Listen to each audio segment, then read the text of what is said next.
Hello dear students, welcome back to our online classes.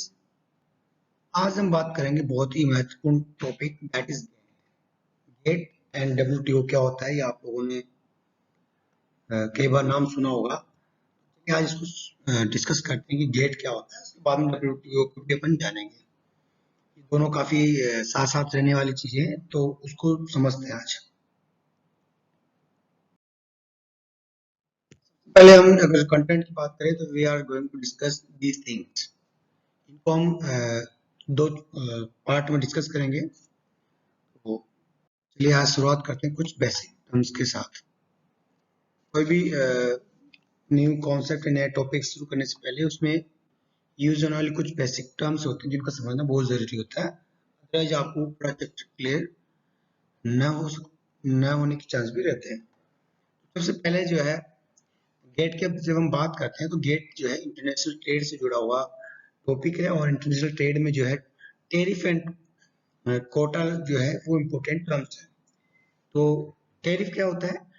Tariff tariff जो है simple सा हम ये कह सकते हैं कि टेरिफ इज एन ड्यूटी और टैक्स जो गवर्नमेंट के द्वारा इम्पोज किया जाता है upon the country the traded commodity as it crosses the national boundaries. कहने का मतलब ये है कि एक टैक्स होता है जो एक गवर्नमेंट लगाती है जब किसी कमोडिटीज का इंपोर्ट या एक्सपोर्ट दूसरी कंट्रीज में होता है। तो ये एक तरह से टैक्स है। टेरिफ क्या है? टैक्स है, ड्यूटी है। उसके बाद में कोटा क्या होता है? कोटा का मतलब जो है एक लिमिटेशन है, लिमिट है। A quota is a government imposed trade restrictions that limits the number of commodity or monetary value of a goods that can a country import or export during a particular period। तो इसमें जो कोटा होता है उसमें government जो है उसका restrictions लगा देती है कि भाई आप जो है इस क्वांटिटी से ज्यादा इंपोर्ट या एक्सपोर्ट नहीं कर सकते एक टाइम पे, या इस वैल्यू ऑफ गुड्स से ज्यादा आप इंपोर्ट एक्सपोर्ट नहीं कर सकते। करेंगे तो फिर आपको ज्यादा टैरिफ लगेगा, ज्यादा टैक्स लगेगा। These are the two important topics. एक और इसमें हम पढ़ेंगे मल्टीलेटरल ट्रेड एग्रीमेंट्स क्या होता है। वो क्या होता है कि जब कोई भी कंट्रीज जो है दो या दो से ज्यादा या मोर देन थ्री कंट्रीज अगर जब कोई आपस में मिलकर एक ट्रेड एग्रीमेंट साइन करती है तो उसको मल्टीलेटरल ट्रेड एग्रीमेंट बोलते हैं।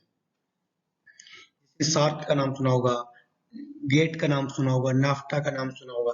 ये सब जो है example of multilateral trade agreements के। ये तीन इंपॉर्टेंट टर्म्स यहाँ पे मुझे लगा तो मैं यहाँ पे डिस्कस किया। चलिए अब बात करते हैं अपने टॉपिक की। गेट क्या होता है इसके बारे में पहले थोड़ा हिस्टोरिकल बैकग्राउंड जान लेते हैं। गेट की जरूरत क्यों पड़ी ये जान लेते हैं, बाद में फिर हम बाकी चीजों को डिस्कस करेंगे। My dear students, before going on GATT इसका हिस्ट्री के बारे में आपको बताना चाहूंगा इसकी जरूरत क्यों पड़ी। देखिए जब वर्ल्ड वार सेकेंड हुआ था तो उसकी वजह से जो है जो वर्ल्ड की जो कंट्रीज है, वर्ल्ड की इकोनॉमीज है या वर्ल्ड इकोनॉमीज है, वो पूरी तरह से ध्वस्त हो चुका था। पूरी कंट्रीज का जो इंटरनेशनल ट्रेड था वो ऑलमोस्ट खत्म हो चुका था, या वो उसकी हालत खस्ता हो चुकी थी। तो उसमें जो है यूके और यूएसए यूके और यूएसए ने जो है यूनाइटेड नेशंस को एक प्रपोजल दिया कि भाई जो है जो वर्ल्ड इकोनॉमी को पटरी पे लाने के लिए, या जो डिफरेंट कंट्रीज का जो इंटरनेशनल ट्रेड है उसको लाइन पे लाने के लिए, पटरी पे लाने के लिए उन्होंने एक प्रपोजल दिया और उन्होंने सजेस्ट किया कि इस तरह से हम लोग कोई ऑर्गेनाइजेशन बना सकते हैं। उसके लिए हमको एफर्ट करना चाहिए। तो ये जो उनका जो प्रपोजल था वो डिस्कस किया गया था 1944 में। यूएनए का एक कॉन्फ्रेंस हुआ था, ब्रेटन वुड कॉन्फ्रेंस जिसको आप बोलते हैं, नाम सुना होगा आपने।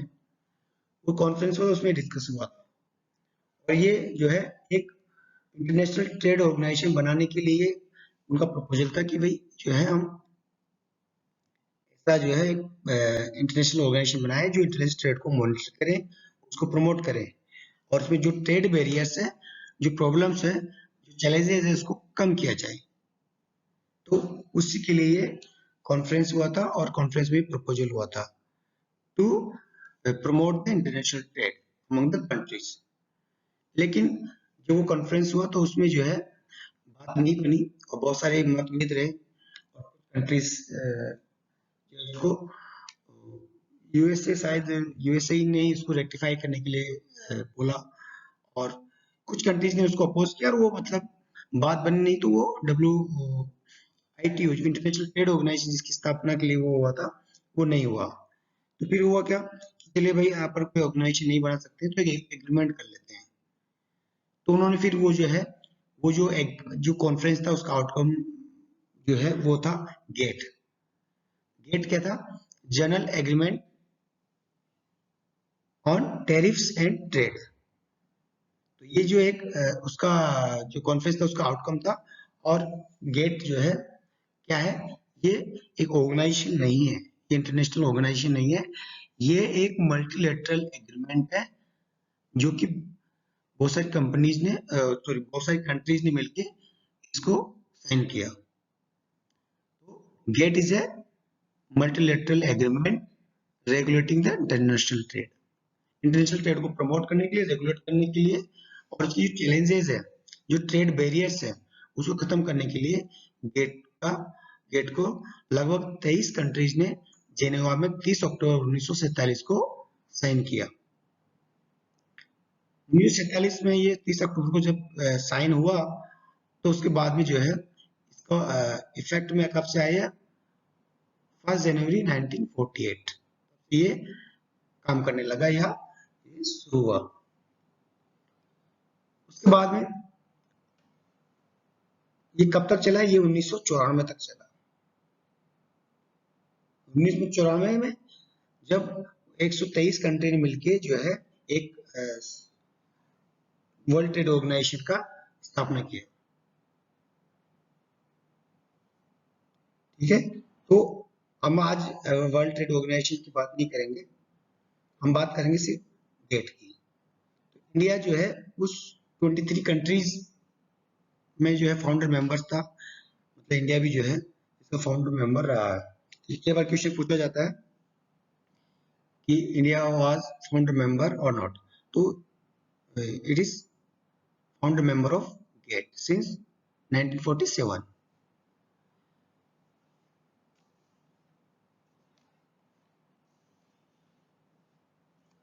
जो कॉन्फ्रेंस हुआ था, जो international conference on trade and employment in 1949 और 1944 बाय द यूनाइटेड नेशंस। ये कई बार पूछा जाता है कि गेट कौन सी कॉन्फ्रेंस से एज ए आउटकम निकल के आया। तो ये था आपका international conference on trade and employment इन 1944। ठीक है, तो गेट बेसिकली आपको क्लियर हो गया। गेट एक इंटरनेशनल ऑर्गेनाइजेशन नहीं है, गेट एक मल्टीलेटरल एग्रीमेंट है। ठीक है, ये कंफ्यूज मत होइएगा आप एग्जाम में। अब बात करें कि गेट को क्यों स्टैब्लिश किया गया। जैसे मैंने पहले बताया कि इंटरनेशनल ट्रेड को पटरी पर लाने के लिए इसको स्टैब्लिश किया गया और इंटरनेशनल ट्रेड में जो चैलेंजेस है, जो ट्रेड बैरियर्स है, जो हाई रेट ऑफ टैरिफ्स है, जो बड़े-बड़े रेस्ट्रिक्शंस है, बैरियर्स है, उनको कम करने के लिए ये एग्रीमेंट जो है 23 कंट्रीज के द्वारा किया गया था। तो अगर इसके ऑब्जेक्टिव की बात करें तो सबसे पहले हम कह सकते हैं कि to promote international trade by reducing trade barriers. अब ट्रेड बैरियर्स में क्या आता है?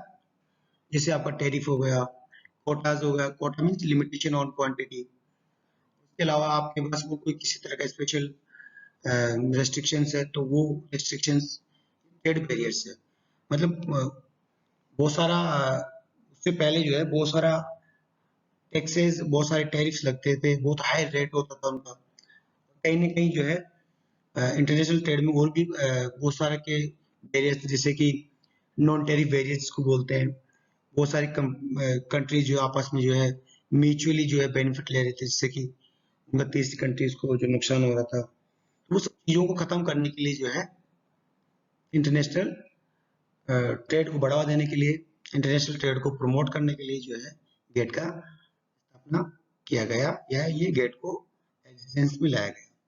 उसके बाद में to improve the world production and exchange of goods, definitely जो वर्ल्ड प्रोडक्शन है, वर्ल्ड इकोनॉमी, उसको बूस्टअप करने के लिए और गुड्स को एक्सचेंज करने के लिए जो है इसको लाया गया, ताकि ट्रेड बैरियर्स कम होंगे और ट्रेड टैरिफ्स का जो रेट है वो कम होगा, तो आपका एक्सचेंज ऑफ गुड्स जो है बिटवीन द कंट्रीज वो बढ़ेगा, जिससे कि वर्ल्ड ट्रेड जो है वो आपको बढ़ेगा, वो या वर्ल्ड प्रोडक्शन वो भी आपको बढ़ेगा।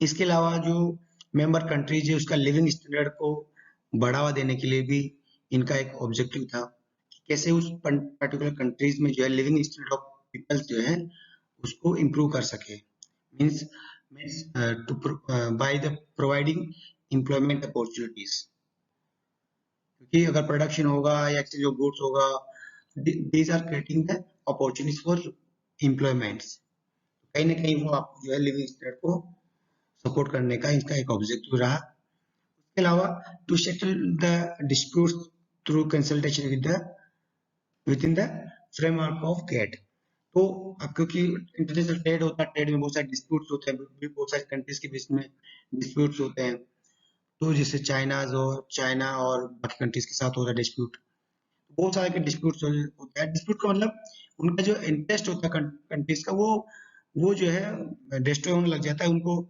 लॉस होता है किसी दूसरी कंट्री की वजह से, तो उनमें एक झगड़ा स्टार्ट हो जाता है। तो ऐसे झगड़ों को सेटलमेंट करने के लिए ऐसा तो नहीं कि वो मारपीट करेंगे, एक दूसरे को पीटेंगे, ऐसा तो नहीं करेंगे ना, तो फिर वो क्या करते हैं कि इस गेट एग्रीमेंट के थ्रू जो प्रोसीजर बनाया हुआ है, जो प्रोसीजर सेट किए हैं, तो with the consultation of the other member countries को सॉर्ट आउट करते हैं। ठीक है, तो ये डिस्कशन करते हैं कि उसको किससे सॉर्ट आउट किया जाए, तो बैठ के डिस्प्यूट को सेटल करते हैं, ये भी इनका एक ऑब्जेक्टिव रहा है, और उसका एक प्रोसीजर डेवलप किया हुआ है, उसको फॉलो करके ये लोग उस डिस्प्यूट को सेटल करते हैं। उसके अलावा to ensure the full use of world natural resources या नेचुरल रिसोर्सेज, ताकि क्योंकि इंटरनेशनल ट्रेड रहेगा तो रिसोर्सेज का ज्यादा यूज होगा, ज्यादा डिमांड होगा और ज्यादा सप्लाई कर सकते हैं।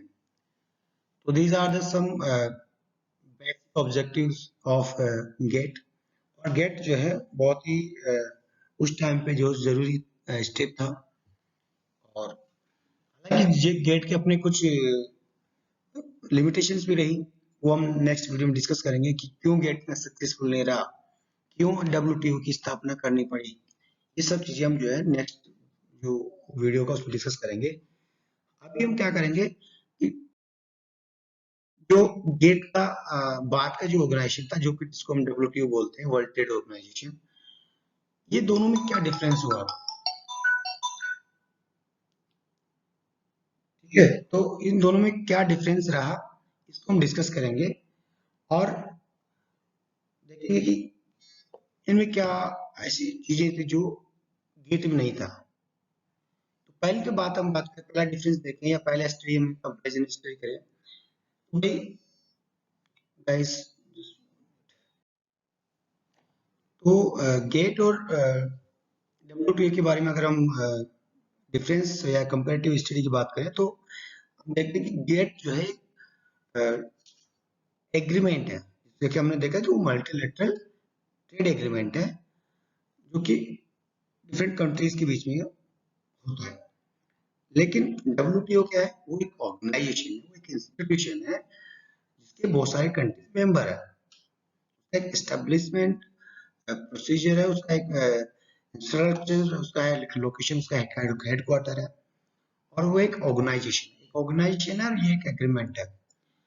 तो जब एक ऑर्गेनाइजेशन है तो उसका एक उसके मेंबर्स होते हैं, बहुत सारी कंट्रीज उसके जो है मेंबर्स हैं। गेट क्या है, एक एग्रीमेंट है, तो एग्रीमेंट के कोई मेंबर्स नहीं होता है, इसलिए गेट का क्या होता है, कॉन्ट्रैक्टिंग पार्टीज होती है। कॉन्ट्रैक्टिंग पार्टीज मतलब जिन कंट्रीज के बीच में कॉन्ट्रैक्ट होता है, जो लोग साइन करते हैं। और गेट क्या है, एक, क्योंकि गेट का जब एस्टेब्लिशमेंट चल रहा था तो उस टाइम पे तो वो एक ट्रेड ऑर्गेनाइजेशन के लिए कोशिश चल रही थी, लेकिन हुआ नहीं था। तो एक उन्होंने एक प्रोविजनल, एक टेम्पररी जो है अरेंजमेंट किया था। तो GATT is GATT was a provisional arrangements. WTO तो एक परमानेंट अरेंजमेंट है, और इसके अंदर जितने भी एग्रीमेंट्स होते हैं डब्ल्यूटीओ के, जितने भी, वो सब परमानेंट होते हैं। तो दूसरा क्या है, गेट जो है वो ओनली गुड्स में डील करता था। गेट्स डील्स ओनली गुड्स, बाकी डील नहीं करता। लेकिन इंटरनेशनल ट्रेड तो गुड्स में भी होता है, सर्विसेज में भी होता है, और भी कोई ऐसी एसेट्स होता है उसमें भी होता है। तो डब्ल्यूटीओ जो है गुड्स एंड सर्विसेज के साथ इंटेलेक्चुअल प्रॉपर्टी राइट्स जो होते हैं और इंटेलेक्चुअल प्रॉपर्टीज जो होती है उनमें भी वो डील करता है, उनमें भी वो इंटेलेक्चुअल इश्यूज होते हैं उसको डील करता है। और जो केस डिस्प्यूट सेटलमेंट जो बॉडी था, जो जो उसका प्रोसेस था, वो बहुत ही स्लोअर था, बहुत ही स्लो चलता था, क्योंकि उसका कोई लीगल ऐसा स्टेटस नहीं था गेट का। लेकिन डब्ल्यूटीओ का एक लीगल स्टेटस है, और उसका एक सेटलमेंट प्रोसेस मैकेनिज्म बहुत ही फास्ट है कंपैरेटिवली गेट। तो देखिए, गेट जो है बहुत सक्सेसफुल नहीं रहा, ये हम जान रहे हैं, लेकिन गेट एक बेस का काम किया है डब्ल्यूटीओ के लिए। तो गेट के समय बहुत सारे चैलेंजेस आई, बहुत सारे गेट के लिमिटेशंस थे। उन लिमिटेशंस को कंसिडर करते हुए, उनको इम्प्लीमेंट करते हुए डब्ल्यूटीओ बना 1995 है। तो जब तक कि आपका गेट रहा, उसके बाद में जो 123 कंट्रीज ने मिलकर जो है मार्केस जो राउंड ऑफ गेट था, उसमें उन्होंने डब्ल्यूटीओ का एस्टेब्लिशमेंट के लिए साइन किया।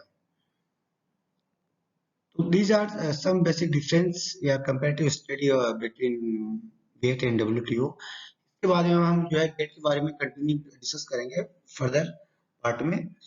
हम बात करेंगे गेट की जो डिफरेंट नेगोशिएशन थे, गेट के मेजर फीचर्स कौन कौन से हैं, उसकी लिमिटेशंस या उसके डिफेक्ट्स क्या क्या थे, वो सारी चीजें हम डिस्कस करेंगे। क्योंकि वीडियो लंबा ना हो, इसलिए हम जो है यहीं पे खत्म करते हैं। इसके सब कुछ इंपॉर्टेंट क्वेश्चंस भी बनते हैं, क्वेश्चन जो हम नेक्स्ट उसमें डिस्कस करेंगे। और वीडियो अगर अच्छा लगे तो अपने दोस्तों में शेयर करिए। कोरोना से सेफ रहिए, बच के रहिए, खुश रहिए।